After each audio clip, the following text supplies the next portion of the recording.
Hey everybody, it's Taylor from Tailored Expressions, and I am here today to share a tip with you that is hopefully going to make your die cutting go very smooth and easy.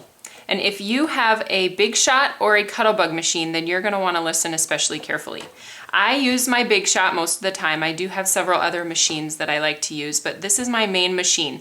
And I found that over time, the plates inside this, or the roller, it loosens a little bit.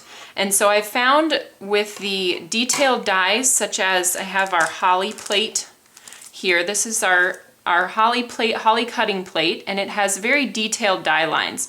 And I found that sometimes when you're using the Big Shot or the Cuttlebug with dies that have very detailed, intricate lines, it doesn't always cut very well. And I think that's because of the tightness of the rollers on the inside once you've used it for a while. So what I'm going to do is just show you really quick. If I were to run this die through my Big Shot machine, just in the normal way, without any shims or anything, what it's gonna look like here.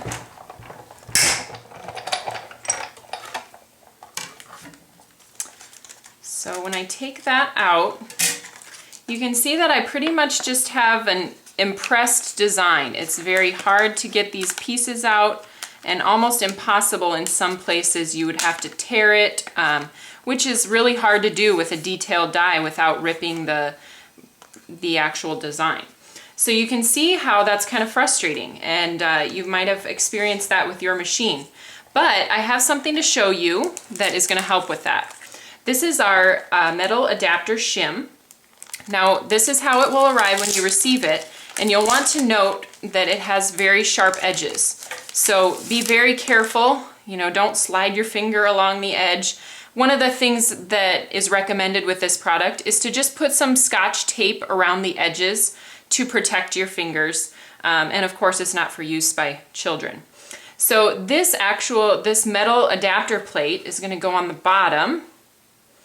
And then you want to put the back of your die down onto the metal adapter plate. Of course, you never want to put the actual die line into the plate or it's going to cut it.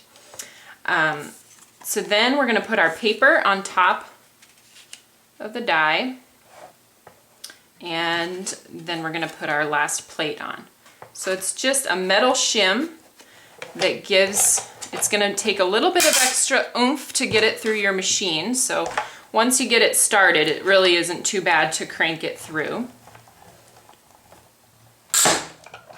And then you'll notice when you take the design out of the die, these pieces are just going to fall out for you.